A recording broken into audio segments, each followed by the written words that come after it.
કેમ છો વિદ્યાર્થી મિત્રો?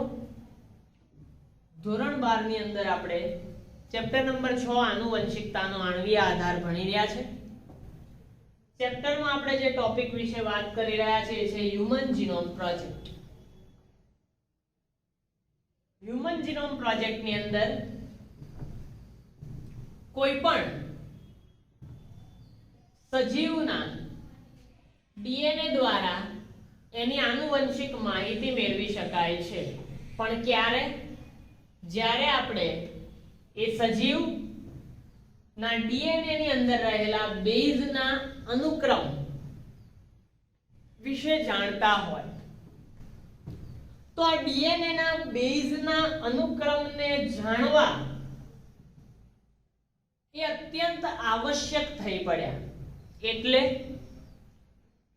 એટલે જેનેટિક એન્જિનિયરિંગ એટલે કે જનીન ઇજનેરી વિદ્યાનો ઉપયોગ કરીને ડીએનએ ના ખંડને અલગ કરી શકાયો, એટલે કે ડીએનએ નું અલગીકરણ થયું. તેમજ આ ડીએનએ ના ખંડ જેવા બીજા નવા ખંડની રચના એટલે કે ક્લોનિંગની પ્રક્રિયા શક્ય બની. આમ આ ડીએનએ નું અલગીકરણ, ક્લોનિંગ તથા જેનેટિક એન્જિનિયરિંગ એનો ઉપયોગ કરીને 1990 ની સાલની અંદર હ્યુમન જીનોમ પ્રોજેક્ટ ઉપર કાર્ય કરવાના સહિયારા પ્રયાસો શરૂ થયા. હ્યુમન જીનોમ પ્રોજેક્ટને મેગા પ્રોજેક્ટ તરીકે ઓળખવામાં આવે, કારણ કે એની અંદર સંગ્રહિત માહિતીનો જથ્થો ખૂબ જ વધારે મોટો હોય છે, એટલે એને મેગા પ્રોજેક્ટ પણ કહેવાય છે. કેમ મેગા પ્રોજેક્ટ કહેવાય છે એને આપણે એક એક્ઝામ્પલ થી સમજીએ તો હ્યુમન જીનોમ ની અંદર 3 × 10⁹ જેટલી બેઝ જોડ હોય છે, જેમાંની જો એક બેઝ જોડ વિશેની માહિતી મેળવવી હોય તો $3 જેટલો ખર્ચ થાય છે. તો વિચારો, આખા હ્યુમન જીનોમ વિશે જ્યારે માહિતી મેળવવી હોય એના અનુક્રમ વિશે તો $9 બિલિયન જેટલો ખર્ચો થાય, જે ખૂબ જ ખર્ચાળ પ્રક્રિયા કહેવાય. અને આ $9 બિલિયન નો ખર્ચ કર્યા પછી પણ મળેલ માહિતીનો જથ્થો એટલે કે મળેલ બેઝ અનુક્રમનો જે જથ્થો, જે સ્ત્રોત હોય છે ખૂબ જ વિશાળ હોય છે કે એને જો એક પેજમાં લખવામાં આવે તો 3000 અક્ષર વાળું એક પેજ, આવા 3300 પાના વાળી એક બુક આખી ભરાઈ જાય ત્યારે ફક્ત એક હ્યુમન જીનોમના બેઝ અનુક્રમની માહિતી તેની અંદર પ્રાપ્ત કરી શકાય. તો ટૂંકમાં હ્યુમન જીનોમ પ્રોજેક્ટ થી મળતી માહિતીનો જથ્થો હતો એ ખૂબ જ મોટો હતો, વિશાળ હતો. એટલે એનો સંગ્રહ કરવા માટે એક સાધનની જરૂર પડે, એક ઉપકરણની આવશ્યકતા ઊભી થાય કે જેના દ્વારા આ માહિતીનો સંગ્રહ કરી શકાય, એનું યોગ્ય વિશ્લેષણ થાય તેમજ એના પુનઃ ઉપયોગ પણ કરી શકાય. એટલા માટે આ હ્યુમન જીનોમ પ્રોજેક્ટ દ્વારા જીવ વિજ્ઞાનમાં એક નવી શાખાનો ઉદ્ભવ થયો, જેને બાયો ઇન્ફોર્મેટિક્સ તરીકે ઓળખવામાં આવે છે. આ હ્યુમન જીનોમ પ્રોજેક્ટના લક્ષ્યની અંદર મનુષ્યમાં જોવા મળતા 20 થી 25,000 બધા જ જનીનને ઓળખવા તેમજ હ્યુમન જીનોમની અંદર રહેલ રાસાયણિક બેઝ જોડ વિશે માહિતી મેળવવી, આ માહિતીનો યોગ્ય સંગ્રહ કરવો, ત્યારબાદ આ સંગ્રહિત માહિતીનું યોગ્ય વિશ્લેષણ અને પુનઃ ઉપયોગ થઈ શકે એવા સાધનો એટલે કે ઉપકરણોની અંદર સુધારો કરવો. સુધારો કર્યા બાદ આ માહિતીને ઇન્ડસ્ટ્રીઝ અને પ્રાઇવેટ સેક્ટરની અંદર રૂપાંતરિત કરવી. આવા લક્ષ્યને આધારે હ્યુમન જીનોમ પ્રોજેક્ટની રચના થઈ. આ હ્યુમન જીનોમ પ્રોજેક્ટની જે યોજના હતી એ 13 વર્ષની યોજના હતી, જેમાં શરૂઆતમાં યુએસ ડિપાર્ટમેન્ટ ઓફ એનર્જી અને નેશનલ ઇન્સ્ટિટ્યૂટ ઓફ હેલ્થ ના સહિયારા પ્રયાસ દ્વારા પ્રક્રિયા ચાલુ થઈ, જેમાં યુકે સૌથી પહેલા મુખ્ય ભાગીદારી ભજવી હતી અને જેમ જેમ હ્યુમન જીનોમ પ્રોજેક્ટની અંદર પ્રોગ્રેસ જોવા મળ્યો એમ પાછળથી જાપાન, જર્મની, ચીન વગેરે જેવા દેશો પણ એની અંદર જોડાવવા લાગ્યા. આ હ્યુમન જીનોમ પ્રોજેક્ટની મદદથી મનુષ્યનું જે ડીએનએ છે એના બેઝ અનુક્રમની માહિતી મળી, જેથી મનુષ્યમાં જોવા મળતા હજારો રોગો ને ઓળખવા, એની સારવાર કરવી અને એને અટકાવવા જેવી બાબતો પણ શક્ય બની. ફક્ત એટલું જ નહીં, પણ હ્યુમન જીનોમ પ્રોજેક્ટ દ્વારા પર્યાવરણ, કૃષિ, સ્વાસ્થ્ય વગેરેની અંદર પણ સુધારો લાવી શકાય એવા પ્રયાસો કરવામાં આવ્યા. અને ફક્ત મનુષ્ય નહીં, પણ અમાનવીય મોડેલ એટલે કે બેક્ટેરિયા, યીસ્ટ, સૂત્રકૃમિ, ફળમાખી, ડાંગર વગેરેના બેઝ અનુક્રમો પણ પાછળથી જાણી શકાય. તો હવે આ હ્યુમન જીનોમ પ્રોજેક્ટ કામ કઈ રીતે કરે છે?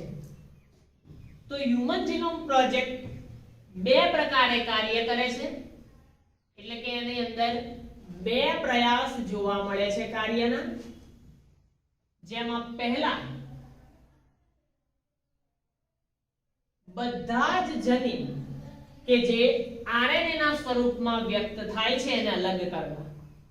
બરાબર, કોઈ પણ હ્યુમન જીનોમ વિશે, એના બેઝના અનુક્રમ વિશે માહિતી મેળવવી હોય તો એવા જનીન કે જે આરએનએ સ્વરૂપે વ્યક્ત થાય છે એને અલગ કરવા, અને જે આરએનએ સ્વરૂપે વ્યક્ત થાય એને એક્સપ્રેસ સિક્વન્સ ટેગ્સ તરીકે ઓળખવામાં આવે.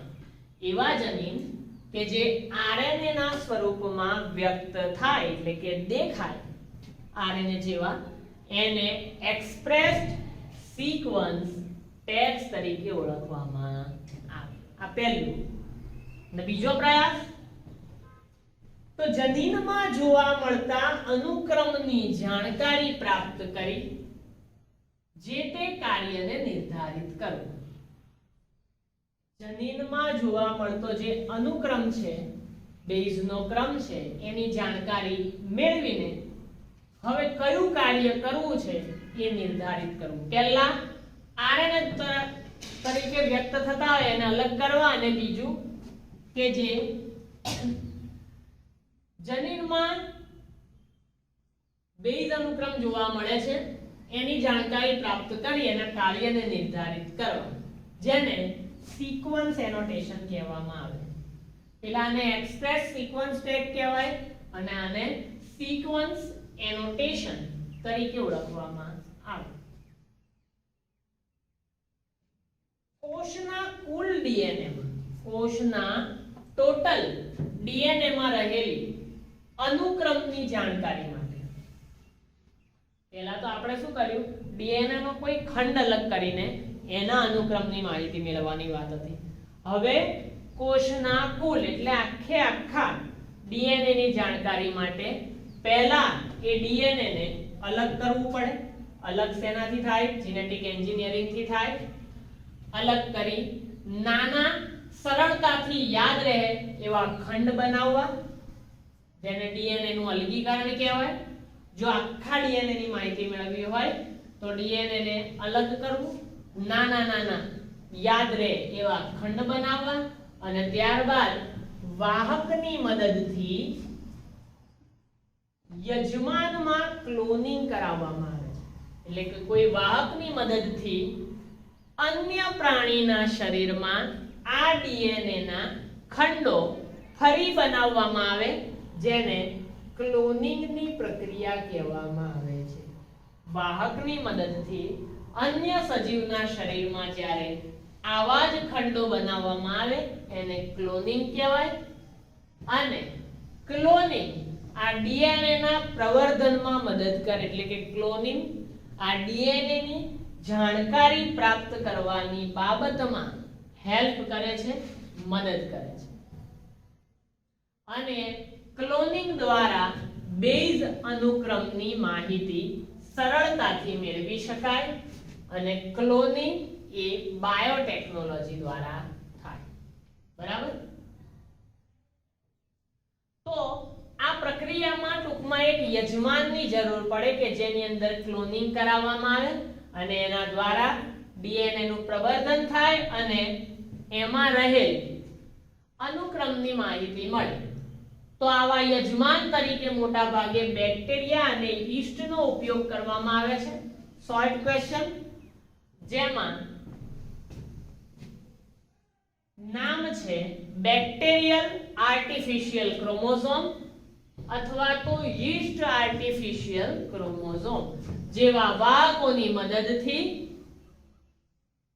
કુલ ડીએનએ ની જાણકારી મેળવવા, એના ખંડ બનાવી એને અલગ કરી યજમાન એટલે કે આવા બીએસી અથવા વાયએસી જેવા યજમાનમાં દાખલ કરી ક્લોનિંગ કરાવીને પછી એના બેઝ અનુક્રમની માહિતી મેળવવામાં આવે છે. અને આવા ખંડો એ સ્વયં સંચાલિત ડીએનએ અનુક્રમના ઉપયોગથી અનુક્રમિત કરવામાં આવે છે. ફ્રેડરિક સેંગર વૈજ્ઞાનિકનું નામ છે, ફ્રેડરિક સેંગર.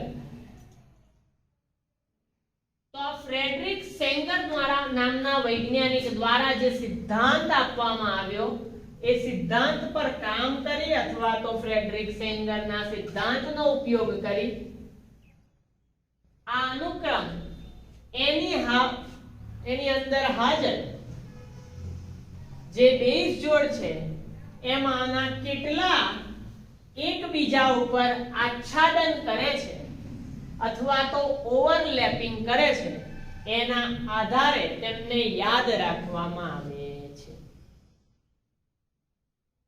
પ્રક્રિયા આગળ કઈ રીતે થાય એની માહિતી તમને હવે આના પછીના લેક્ચરમાં સમજાવવામાં આવશે.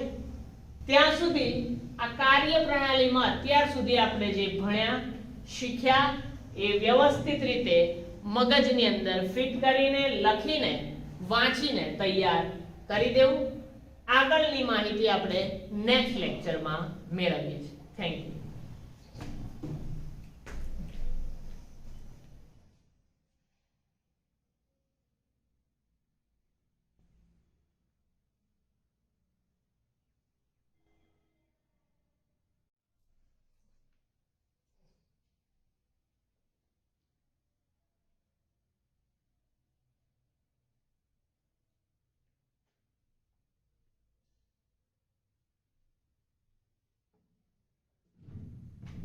તો કેમ છો વિદ્યાર્થી મિત્રો?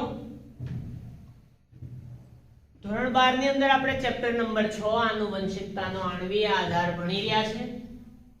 આ ચેપ્ટર ની અંદર આપણે જે ટોપિક વિશે અભ્યાસ કરી રહ્યા છે એ છે હ્યુમન જીનોમ પ્રોજેક્ટ. છેલ્લા લેક્ચરમાં આપણે આ હ્યુમન જીનોમ પ્રોજેક્ટની કાર્યપ્રણાલી શરૂ કરી છે, કઈ રીતે કામ કરે છે. તો થોડું એના વિશે આપણે બેઝિક સમજી લઈએ. તો વિદ્યાર્થી મિત્રો, આ હ્યુમન જીનોમ પ્રોજેક્ટ એ ટોટલ 13 વર્ષની એક યોજના હતી. આ પ્રોજેક્ટ 13 વર્ષની યોજના હતી જેમાં યુએસ ડિપાર્ટમેન્ટ ઓફ એનર્જી અને નેશનલ ઇન્સ્ટિટ્યૂટ ઓફ હેલ્થ દ્વારા આ હ્યુમન જીનોમ પ્રોજેક્ટનો કામગીરી શરૂ કરવામાં આવી હતી. ત્યારે શરૂઆતમાં યુનાઇટેડ કિંગડમની આ પ્રોજેક્ટમાં મુખ્ય ભાગીદારી હતી. પણ જેમ જેમ વિશ્વમાં ખબર પડી કે આ હ્યુમન જીનોમ પ્રોજેક્ટ દ્વારા બેઝના અનુક્રમની જાણકારી પ્રાપ્ત કરીને જીવ વિજ્ઞાનની અંદર ઘણા બધા પાસા વિશે માહિતીઓ સિદ્ધ કરી શકાય છે, એટલે એમાં જર્મની, રશિયા, ચીન, જાપાન જેવા દેશો પણ ધીરે ધીરે જોડાવવા લાગ્યા. આ હ્યુમન જીનોમ પ્રોજેક્ટની અંદર મનુષ્યના ડીએનએ ને અલગ કરીને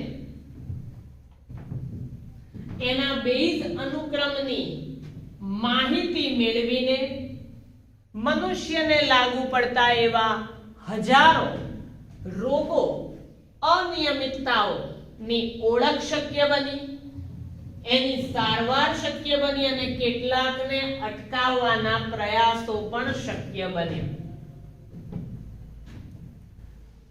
વિદ્યાર્થી મિત્રો, ફક્ત આટલું જ નહીં પણ હ્યુમન જીનોમના બેઝની જાણકારી દ્વારા સારું સ્વાસ્થ્ય, સારી કૃષિ, સારું પર્યાવરણ વગેરે હેતુઓને પણ સિદ્ધ કરી શકાય. હ્યુમન જીનોમ પ્રોજેક્ટના નામ મુજબ એ ફક્ત મનુષ્યના જીનોમ વિશેની જ માહિતી આપે છે એવું નથી, કારણ કે કેટલાક અમાનવીય મોડેલ એટલે કે મનુષ્ય સિવાયના સજીવો જેમ કે બેક્ટેરિયા, યીસ્ટ, સૂત્રકૃમિ, ફળમાખી અને ડાંગર જેવી વનસ્પતિઓની અંદર પણ ધીરે ધીરે બેઝ અનુક્રમો ઓળખાવા લાગ્યા, તેની માહિતી પ્રાપ્ત થવા લાગી. આમ આ હ્યુમન જીનોમ પ્રોજેક્ટની જે કાર્ય પ્રણાલી છે એમાં મુખ્ય બે પ્રયાસો થાય છે. સૌથી પહેલા એવા જનીનો કે જે આરએનએ તરીકે વ્યક્ત થાય છે એને અલગ કરવા, જેને એક્સપ્રેસ સિક્વન્સ ટેગ્સ કહેવામાં આવે છે.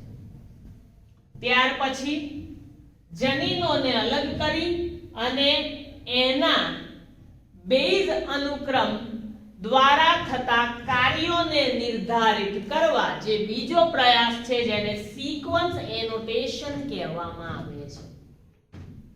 આમ બે પ્રકારના પ્રયાસો એની અંદર જોવા મળે છે, જેના આધારે કોઈ પણ જીનોમ જે છે એનું અલગીકરણ કરવામાં આવે. હવે અલગીકરણ કરવા માટે જનીન ઇજનેરી વિદ્યાનો ઉપયોગ થાય, જેના દ્વારા જો સંપૂર્ણ ડીએનએ વિશે માહિતી મેળવવી હોય તો એને અલગ કરી યાદ રાખી શકાય એવા નાના ખંડોમાં એને વિભાજિત કરવામાં આવે અને આવા ખંડોને વાહકની મદદથી કોઈ યજમાનમાં એટલે કે અન્ય સજીવની અંદર ક્લોનિંગ કરાવવામાં આવે છે. અને જ્યારે અન્ય સજીવની અંદર આ હ્યુમન જીનોમના ડીએનએના ખંડનું ક્લોનિંગ થાય ત્યારે એના બેઝ અનુક્રમ વિશે માહિતી પ્રાપ્ત થાય છે. આવા પ્રકારના ક્લોનિંગમાં ઉપયોગમાં લેવાતા મુખ્ય વાહકો તરીકે યીસ્ટ અને બેક્ટેરિયાના યજમાન કોષો તેમજ બેક્ટેરિયલ આર્ટિફિશિયલ ક્રોમોઝોમ તેમજ યીસ્ટ આર્ટિફિશિયલ ક્રોમોઝોમ જેવા વાહકો નો એમાં ઉપયોગ કરવામાં આવે છે. ત્યારબાદ વૈજ્ઞાનિક ફ્રેડરિક સિંગર દ્વારા જે સિદ્ધાંત આપવામાં આવ્યો તો એ સિદ્ધાંતના ઉપયોગ પરથી એવું ખબર પડી કે હ્યુમન જીનોમ પ્રોજેક્ટની કાર્યપ્રણાલીની અંદર એવા બેઝના અનુક્રમ કે જે એકબીજા પર આચ્છાદન પામેલા હોય, એકબીજા પર ઓવરલેપિંગ થયેલા હોય એ મુખ્ય ભાગ ભજવે છે. કેમ? કારણ કે કોઈ પણ જીનોમને જ્યારે એના અનુક્રમ જાણવા હોય તો આ ઓવરલેપિંગ ધરાવતા ખંડ એ ખૂબ જ આવશ્યક માનવામાં આવે છે. હવે આ ઓવરલેપિંગ ધરાવતા ખંડોનું અલગીકરણ કરવું અથવા એને લાઈનમાં ગોઠવવા વગેરે જેવી બાબત મનુષ્ય દ્વારા શક્ય હતી નહીં. એટલે આ ઓવરલેપિંગ કરતા ખંડને યાદ રાખવા, શોધવા, ગોઠવવા એના માટે એક કમ્પ્યુટર પ્રોગ્રામનો વિકાસ કરવામાં આવ્યો. આ કમ્પ્યુટર પ્રોગ્રામનો વિકાસ થયો એટલે અનુક્રમનું અર્થઘટન થયું, એટલે કે અનુક્રમને સમજવામાં આવ્યા, યોગ્ય અભ્યાસ કરવામાં આવ્યો અને તેને પ્રત્યેક રંગસૂત્ર સાથે સાંકળવામાં આવ્યા. અનુક્રમનું અર્થઘટન કરીને, સમજીને, ઓળખીને જે પણ કઈ ઓવરલેપિંગ ધરાવતા અનુક્રમ હતા એને રંગસૂત્રની સાથે સાંકળવામાં આવ્યા કમ્પ્યુટર પ્રોગ્રામની મદદથી. અને આ પ્રમાણે એક રંગસૂત્રનો અનુક્રમ મે 2016 ના રોજ પૂર્ણ થયો. પણ બીજું એક મહત્વનું અઘરું અને જટિલ કામ, આ જનીન સંકુલો જે મળ્યા એનો આનુવંશિક તેવમ ભૌતિક નકશો તૈયાર કરવાનું જે કામ હતું એ જરા અઘરું હતું, તકલીફ આપે એવું હતું. આપણે ફ્રેડરિક સેંગરના સિદ્ધાંતના ઉપયોગથી જે ઓવરલેપિંગ ધરાવતા હતા એવા અનુક્રમ ઓળખ્યા, પ્રોગ્રામની મદદ લીધી, જેનાથી એ અનુક્રમનું અર્થઘટન કરીને એને રંગસૂત્ર સાથે જોડ્યા અને આમ એક રંગસૂત્રનો અનુક્રમ મે 2016 માં સંપૂર્ણ રીતે પૂરો થયો, એટલે કે સંપૂર્ણ માહિતી એની પ્રાપ્ત થઈ. પણ બીજું અઘરું કામ હતું કે જે જનીન સંકુલ છે એનો આનુવંશિક અને ભૌતિક નકશો તૈયાર કરવો, જે પોલીમોર્ફિઝમ રિસ્ટ્રિક્શન એન્ડોન્યુક્લિયેઝ અંડરલાઈન કરી દેવાનું. પોલીમોર્ફિઝમ રિસ્ટ્રિક્શન એન્ડોન્યુક્લિયેઝ એનો ઉપયોગ કરીને ઓળખ સ્થાન અને પુનરાવર્તિત ડીએનએ ના અનુક્રમ, પોલીમોર્ફિઝમ રિસ્ટ્રિક્શન એન્ડોન્યુક્લિયેઝ ઉત્સેચકની મદદથી ઓળખ સ્થાન અને પુનરાવર્તિત ડીએનએ નો અનુક્રમ વગેરે દ્વારા માઇક્રોસેટેલાઇટનો ઉદ્ભવ થયો, જેના દ્વારા આ હ્યુમન જીનોમ પ્રોજેક્ટને પૂર્ણ કરવાનું કામ શક્ય બન્યું. તો અહીંયા આપણે હ્યુમન જીનોમ પ્રોજેક્ટની કાર્યપ્રણાલી પૂરી થાય છે. આગળ હ્યુમન જીનોમ પ્રોજેક્ટના અગત્યના લક્ષણો. હ્યુમન જીનોમ પ્રોજેક્ટના અગત્યના લક્ષણોમાં તો હ્યુમન જીનોમ 3146.7 મિલિયન બેઝ જોડ ધરાવે છે. અંડરલાઈન શોર્ટ પ્રશ્નમાં પૂછાય 3146.7 મિલિયન બેઝ જોડ આવેલી છે અને તેમાં સરેરાશ 3000